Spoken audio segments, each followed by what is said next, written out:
Dia petugas kesehatan di mental health care.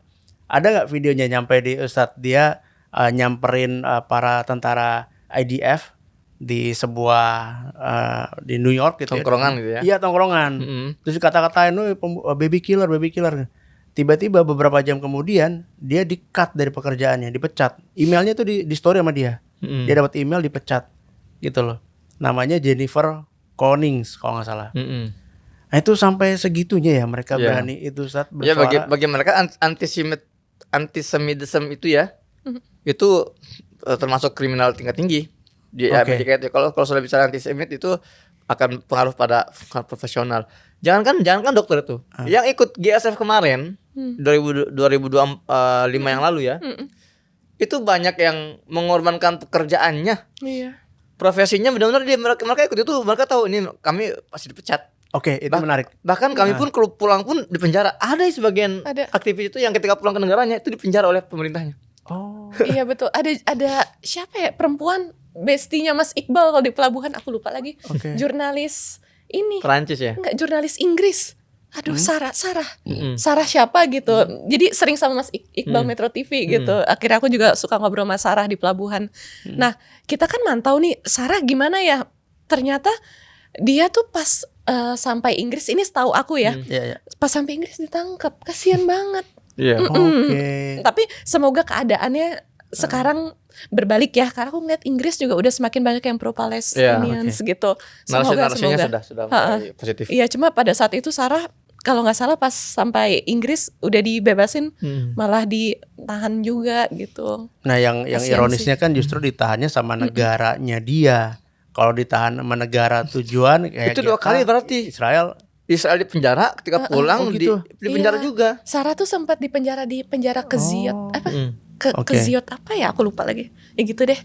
Karena kita kan jadi cari tahu update keadaan teman-teman kita di pelabuhan kan di GSF karena we make friends banget gitu ketika kita menunggu pelayaran. Jadi itu gelisah banget sih. Ada nggak saat teman-teman kita nih yang dari Indonesia nih, aktivis kita di dari GF 01 sama 02 nih, yang ketika udah jalan ya mereka face the consequences gitu, menghadapi konsekuensi, akhirnya mungkin di kerjaannya jadi turun jabatan mungkin, atau ada yang bahkan dipecat, ada nggak dari aktivis kita Indonesia? Iya, Indonesia. Oh, Indonesia nggak ada kayaknya. Nggak ada ya. Indonesia, karena Indonesia itulah kayak yang tadi saya bilang, kita kan global south. Ya kita memang sejak awal pemerintah kita sudah anti Israel kan. Oke. Jadi ketika kita naik kapal, ya meskipun tidak ada dukungan secara istilahnya apa eksplisit gitu ya, tapi kita dapat dukungan jelas tadi. Kalau di sana enggak, di sana itu kan Global North tuh benar-benar yang allies Israel gitu ya, Ustadz. Iya. Jadi banyak juga, misalnya saya banyak temui itu karyawan-karyawati dari Holy Package ya, HP. Oh, HP ya. HP itu kan Israel banget kan? Iya. Itu banyak sekarang itu ditendangin. Di antara itu kalau nggak salah sih siapa itu Bashira, kalau nggak salah dia Bashira tuh kalau nggak salah dia salah satu dari pegawai itu tuh HP itu.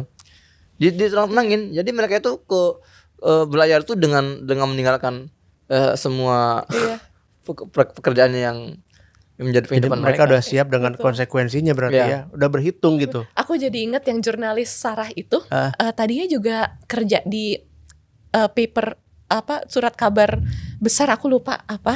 Cuma jadi freelance jurnalis. Dan dia baru masuk Islam. Jadi pagi-pagi setiap kita ada pelatihan-pelatihan di barak-barak di Tunisia, kayak Sister Chiki, I miss my morning prayer. Aku kayak ya aku nggak tahu ini benar atau enggak, tapi aku bilang it's okay Sarah, take your time to learn Islam gitu. Tapi jadi pas di sana tuh aku ngelihat menarik sih, mungkin kayak movement ini juga banyak mencolek hati-hati orang bule untuk mengenal Islam dan mereka jatuh hati dan masuk Islam gitu. Oke. Ini menarik Ustadz. Saya jadi mau bahas kalau nggak salah ada salah satu aktivis juga yang GSF 01 kalau nggak salah, laki-laki, dia akhirnya revert to Islam. Saya lupa namanya siapa ya gitu. Dia jenggot putih ada gitu. Ada sih emang. Itu ada yang pernah nanya nggak Ustadz? Mungkin Ustadz atau Kak Ciki gitu ya. apa yang membuat mereka tiba-tiba tertarik gitu loh dengan Islam pada saat melakukan aktivitas Iya sih, aku itu. tahu. Kadang nyari orang di sana susah, lautan orang. Jadi kadang ketemu lagi juga hello ngobrol terus kayak wah gitu, itu kan di sana banyak banget orang. Tapi menarik sih kalau ketemu. gini. Sorry. Saya pernah membaca tulisannya Ahmad Mansur. Ahmad Mansur ini dia wartawan senior Al Jazeera dari Mesir. Oke. Dia pernah bertemu dengan orang namanya Abdullah Mansur, sama Mansur ya. Abdullah Mansur ini entah semoga saya nggak kebalik nama-namanya. Dia ini adalah pimpinan Ikatan Masyarakat Muslim di Eropa. Oke. Ketemu di bandara nih. Ya, tahun 2023. Awal 2024. Ngobrol lah mereka berdua. Gimana kondisi umat Islam di Eropa setelah genosida berlangsung kan? Dia bilang apa? Luar biasa perkembangannya itu. Wow. Saya itu di Prancis, dia bilang. Satu hari itu bertahun-tahun selama ini ada aja yang masuk Islam 7 orang, ya 8 orang satu hari itu ya. Banyak itu. Satu masjid, hari. satu masjid. Nah, sejak terjadi genosida itu puluhan, 70 orang, 80 orang per hari yang masuk Islam, dan mayoritas itu adalah anak-anak muda, anak-anak muda milenial, Gen Z. Nah, ketika saya tanya kepada mereka, kamu apa alasan kamu masuk Islam? Apa jawaban mereka? Syekh, kami ini hidup dengan semua harta yang kami miliki, dengan semua kenyamanan, fasilitas. Tapi kami ini merasa ada yang kurang. Kami ini merasa hidup ini sempit. Kami ini merasa kami ini benar-benar tidak mampu menghadapi tekanan-tekanan kehidupan. Nah, tapi kami melihat warga Gaza di televisi, rumahnya hancur, orang tuanya dibunuh, dia terluka, tapi tersenyum di atas reruntuhan. Allah. Kami penasaran, dia bilang. Sebetulnya mereka itu menyembah siapa? Apa Tuhan yang mereka sembah? Apa agama mereka? Yang membuat mereka setegar itu. Hanya kami mendapatkan kabar bahwa mereka ini beragama Islam, menyembah Tuhan bernama Allah. Kalau gitu kami juga mau deh menyembah Allah. Apa yang mereka baca? Al-Quran. Kami mau deh membaca Al-Quran.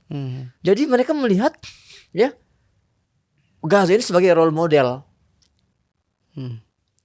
Wow. Dari berbagai banyak sekali buku-buku self improvement gitu kan, buku-buku tentang kejiwaan, tentang bisnis dan kehidupan, hukum-hukum yang ditulis ya, mereka pasti baca lah tips dan trik menjadi orang bahagia, pasti ada kan. Itu nggak mempan. Yang mereka lihat ini yang nyata, ini orang Gaza ini kok bisa setahan itu, setegar itu. Kami mau apa, racikannya apa rahasianya? Al-Islam. Itulah akhirnya membuat orang-orang Eropa ini benar-benar berbondong-bondong masuk Islam. Masya Allah. Maka dari itu memang fitrahnya manusia dengan Islam itu seperti fitrahnya ikan dengan air. Ikan kalau hidup di luar air pasti kelepek-kelepek. Itulah yang dirasakan oleh orang manusia yang tidak masuk Islam. Masya Allah. Makanya mereka banyak menutup kegelisahan hidupnya dengan apa? Minum-minuman keras, iya kan? Narkotika, atau mengejar dunia mati-matian karena mereka berusaha mencari ketenangan. Kalau kita kan alhamdulillah umat Islam ya, nggak harus selebay itu untuk mencari ketenangan kan? Habis sholat tenang, alhamdulillah. Itulah fitrah antara manusia dengan agama Islam. Masya Allah. Masya Allah. Wow. Jadi emang ternyata sejak Oktober 2023, 7 Oktober 2023, ternyata emang banyak orang-orang di luar sana yang memang revert to Islam karena peristiwa ini. Gitu. Maka saya bilang gini, di Gaza anak-anaknya itu tidak sekolah selama 2 tahun. Karena rumah mereka hancur, sekolah mereka hancur, dan mereka memang nggak bisa sekolah. Mereka tidak sekolah karena mereka menyekolahkan kita. Ya Allah. Anak-anak Gaza yang tidak sekolah itu mereka menyekolahkan dunia. Apa itu arti ketegaran? Apa itu arti ketenangan? Apa itu arti keberanian? Inilah saya berharap kita memandang hal seperti ini, melihat Gaza itu tidak hanya dari sisi masalah kehancurannya lalu kita menangis, enggak, tapi kita menyerap energi yang berusaha mereka sampaikan. Kita mempelajari nilai-nilai yang berusaha mereka ajarkan kepada kita gitu loh. Ini yang akan membuat kita akhirnya semakin bersyukur mengenal mereka dan semakin memunculkan semangat kita untuk membantu mereka. Iya. Ini kan jadi kayak mirip ini Ustadz, ketika dulu 9/11 WTC itu kan setelah kejadian itu kan juga sama, gelombang orang memeluk Islam jadi semakin banyak justru karena penasaran kan gitu, orang pada blaming Islam penyebab teror ini. Malah ketika mereka cari sumbernya, malah mereka akhirnya masuk Islam. Nah, mirip dengan kondisi peristiwa di Gaza sekarang yang membuat orang akhirnya jadi rethinking ulang gitu, apa yang membuat mereka kuat.